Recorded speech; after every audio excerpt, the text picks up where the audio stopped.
Eu estava na fila há quase 2 horas, quando percebi que a mulher na minha frente estava chorando em silêncio. E foi aí que me lembrei da Fernanda, porque ela me contou que foi exatamente assim, numa fila igual a essa, que a vida dela tocou no fundo de vez. Fernanda tinha 30 anos, 2 filhos e uma sacola plástica de mercado no lugar de bolsa. O menino mais velho, Cauã, tinha 7 anos e já carregava peso demais para a idade. A pequena Lara tinha 4 e tossia desde a semana anterior com uma tosse seca que não passava. Elas estavam naquela fila do Centro de Assistência Social num dia de calor pesado, daquele calor úmido que gruda na roupa e cansa antes mesmo de você fazer qualquer coisa. Fernanda me contou que não chegou àquele ponto de repente. Disse que foi devagar, como goteira que você ignora até o teto ceder. O Rodrigo, marido dela, saiu para trabalhar em construção em outra cidade com promessa de mandar dinheiro todo mês. No primeiro mês mandou. No segundo mandou menos. No terceiro o dinheiro parou de vez. No quinto mês ela ligou e caiu em caixa postal. Ligou de outro número. Caixa postal de novo. Aí ela entendeu. Ficou com as crianças, o aluguel atrasado em 3 meses e a vizinhança toda sabendo do abandono antes mesmo dela aceitar. Isso dói de um jeito diferente, sabe? Não é só a falta de dinheiro. É o olhar das pessoas na padaria.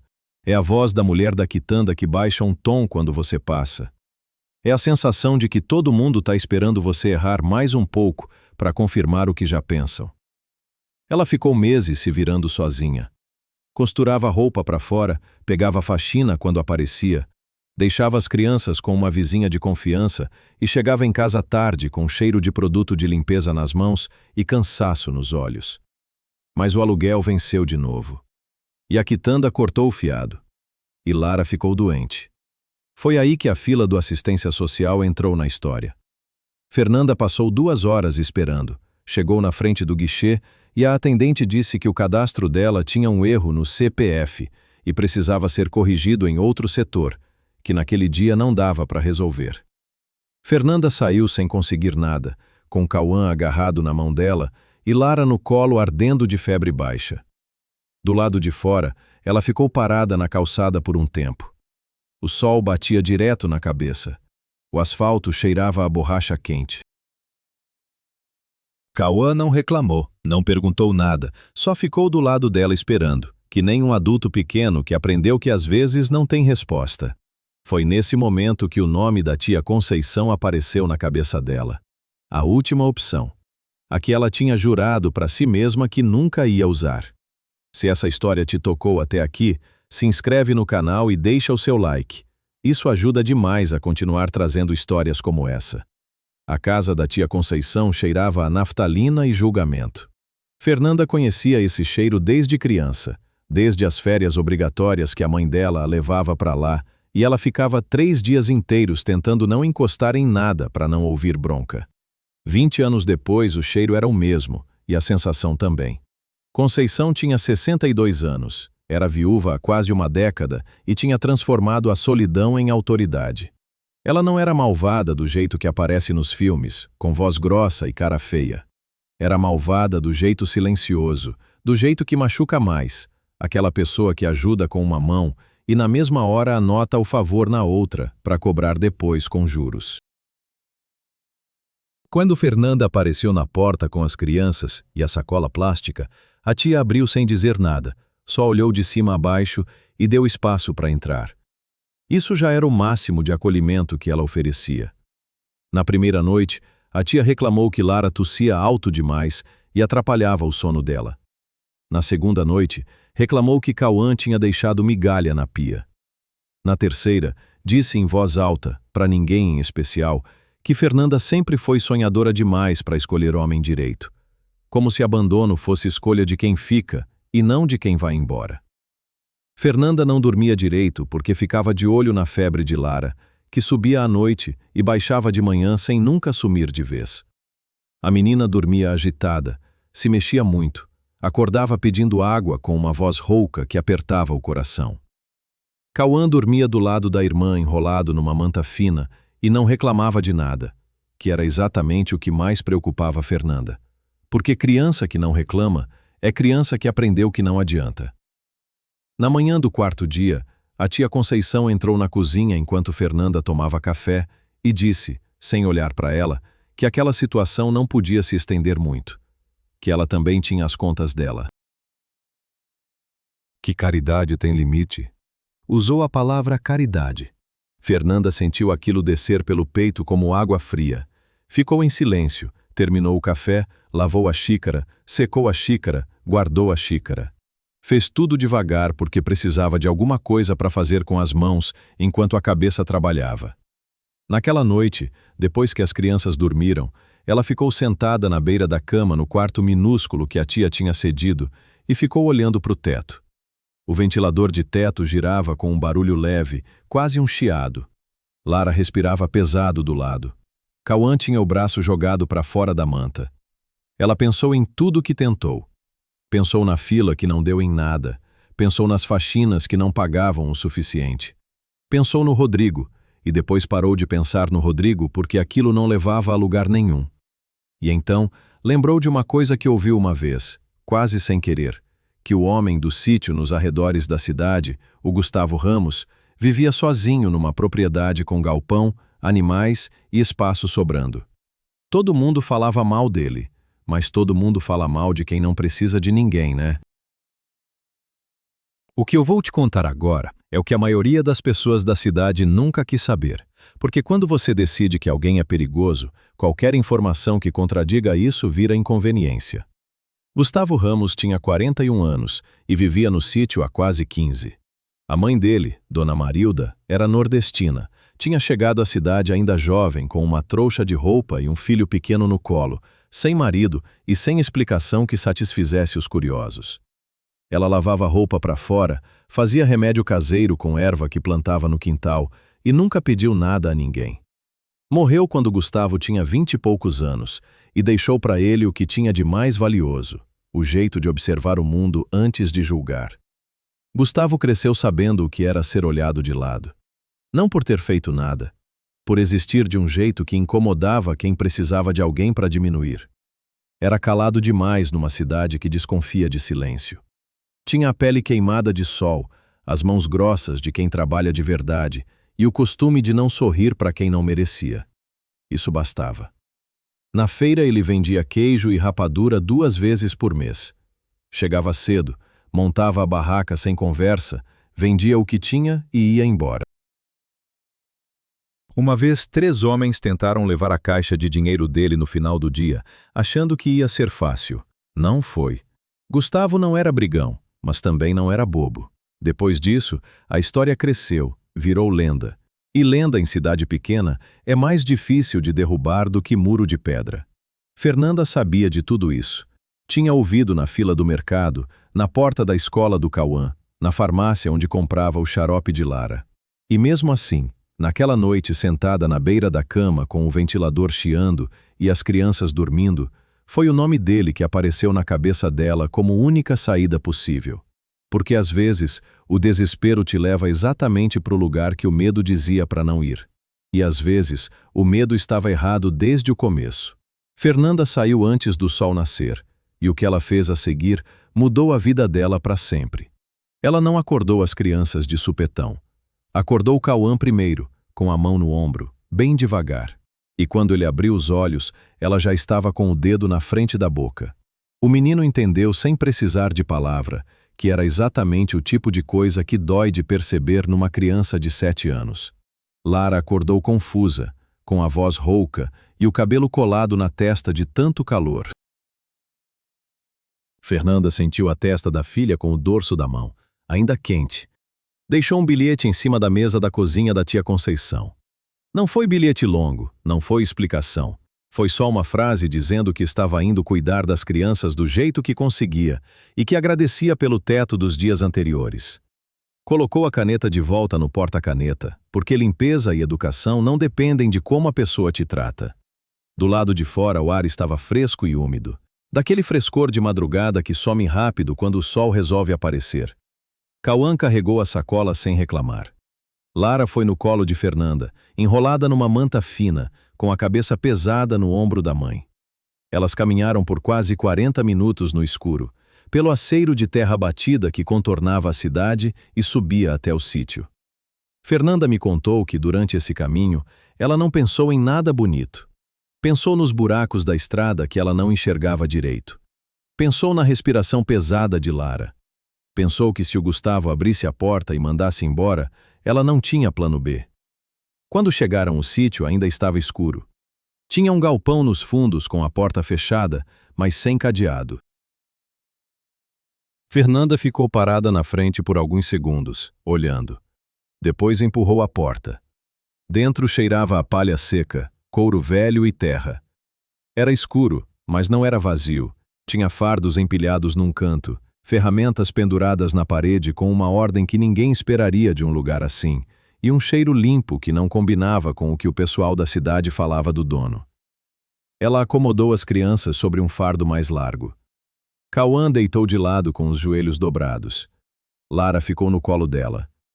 E então Fernanda ficou quieta no escuro esperando o sol nascer, com o coração batendo rápido e a cabeça pedindo que desse tudo certo. Não demorou muito. Com a primeira claridade do dia vieram também os passos do lado de fora, firmes, sem pressa, de quem conhece cada pedaço do próprio chão. A porta do galpão abriu de uma vez, e a luz cinza da manhã entrou junto com Gustavo Ramos. Ele parou. Olhou para Fernanda. Olhou para Lara febril. Olhou para Cauã, que segurava a sacola com as duas mãos. E ficou em silêncio por um tempo que pareceu longo demais, mas provavelmente foram só alguns segundos. Fernanda abriu a boca para se explicar, mas ele não deixou terminar. Virou de costas, deu 2 passos em direção à casa e disse sem olhar para trás: "Vem para dentro, a criança precisa de chá." Ninguém na cidade sabia que Gustavo tinha aprendido a cuidar de gente doente antes de aprender a cuidar de animal, e essa informação teria mudado muita coisa se alguém tivesse se dado ao trabalho de perguntar. A casa dele por dentro era o oposto do que Fernanda imaginava. Chão varrido, panelas penduradas em ordem de tamanho, uma prateleira com vidros rotulados à mão com letra miúda e inclinada, que ela reconheceu depois como sendo letra de mulher mais velha, a mãe dele. Dona Marilda tinha deixado os remédios, e Gustavo tinha guardado tudo, como se guardar fosse uma forma de continuar sendo filho. Ele colocou água para ferver sem fazer pergunta nenhuma. Pegou um dos vidros da prateleira, cheirou, separou uma pitada de folha seca e colocou na água quente. O cheiro que subiu era de erva cidreira, com algo mais adocicado que Fernanda não soube nomear. Lara ficou de olho aberto observando tudo, com aquela atenção de criança que ainda não aprendeu a fingir que não está olhando. Cauã ficou parado perto da porta por um tempo. Depois foi chegando devagar, um passo de cada vez, até ficar a meio metro de Gustavo. Olhou para ele e disse com toda a seriedade de 7 anos: "Todo mundo fala que você é perigoso." Gustavo não parou o que estava fazendo. Respondeu sem olhar para o menino: "Todo mundo fala muito." Cauã ficou pensando nisso por alguns segundos e depois foi sentar na cadeira mais próxima, como se o assunto tivesse encerrado. Fernanda viu aquilo e sentiu um nó no peito que não soube explicar direito. Não era alívio ainda. Era aquela sensação estranha de quando você espera um impacto e ele não vem. Gustavo serviu o chá para Lara numa caneca pequena de barro, esfriou soprando antes de dar, e a menina bebeu em silêncio com as 2 mãos na caneca. Depois ele aqueceu o feijão que tinha sobrado e partiu pão. Colocou tudo na mesa sem cerimônia, sem discurso, como quem simplesmente faz o que precisa ser feito. Fernanda comeu com a consciência pesada e o estômago grato. E foi exatamente quando ela começou a baixar a guarda que ouviu um barulho do lado de fora da janela. O barulho que Fernanda ouviu era de um portão de metal batendo com o vento. E ela levou alguns segundos para entender que era só isso. Mas esses segundos foram suficientes para perceber o quanto ainda estava com os nervos à flor da pele. Gustavo também ouviu.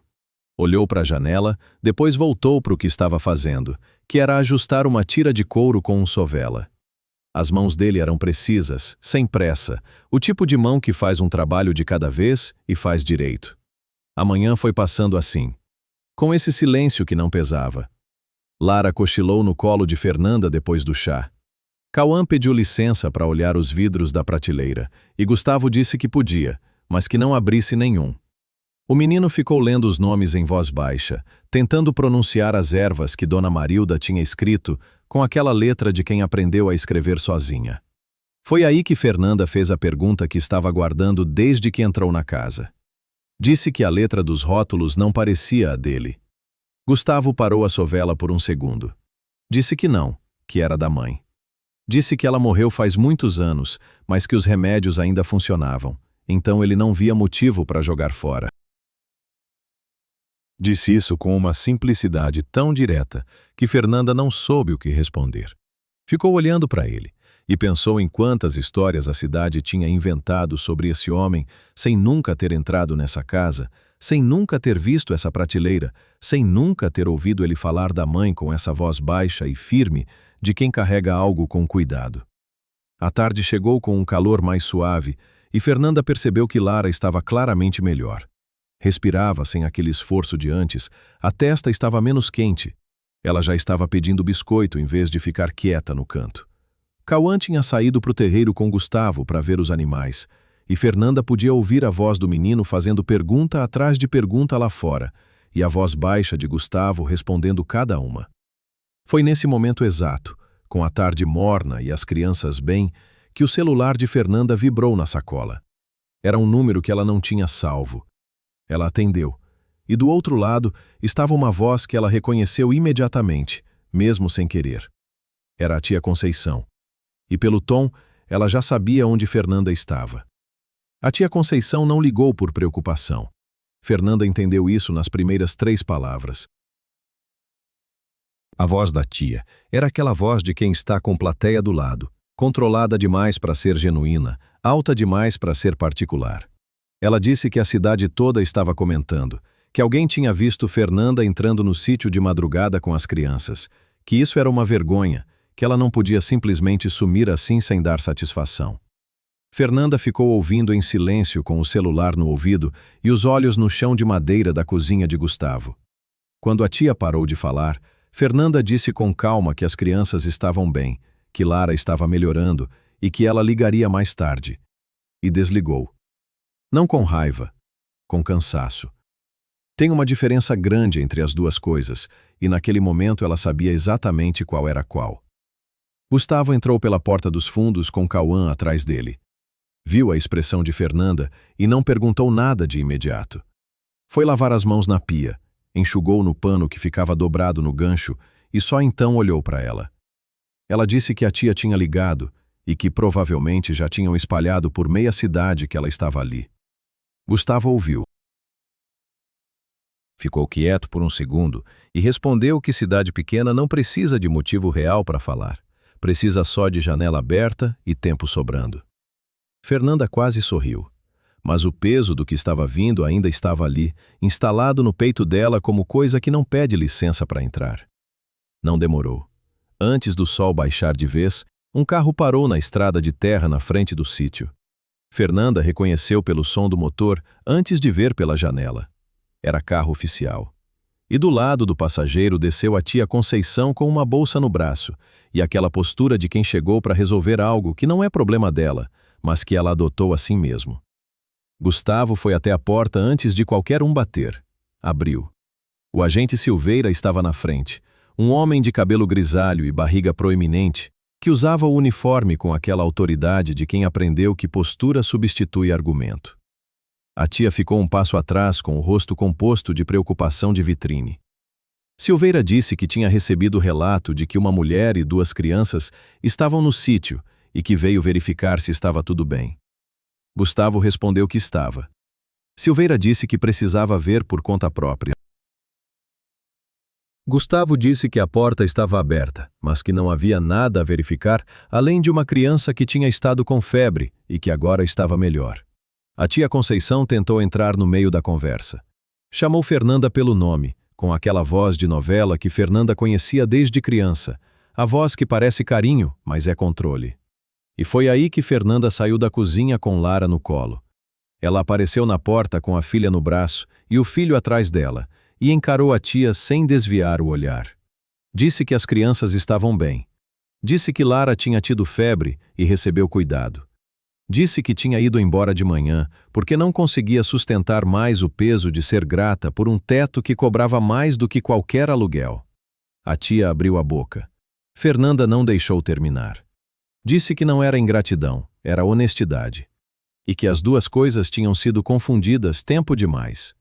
Silveira ficou olhando de um lado para o outro, com aquele desconforto de homem que chegou esperando uma situação e encontrou outra completamente diferente. Olhou para as crianças. Olhou para casa. Olhou para Gustavo, que estava parado com os braços cruzados e a expressão tranquila de quem não deve satisfação a ninguém, mas também não tem nada a esconder. O agente carregou o chapéu na mão, disse que ia registrar que todos estavam bem e que não havia irregularidade. A tia Conceição ficou vermelha de um jeito que não era vergonha. Era raiva de quem não conseguiu o que veio buscar. Virou e voltou para o carro sem se despedir. Silveira foi atrás. E quando o carro sumiu na poeira da estrada de terra, Gustavo fechou a porta devagar e os quatro ficaram em silêncio na sala por um momento. Cauã foi o primeiro a falar. Perguntou se aquela mulher ia voltar. Fernanda disse que não sabia.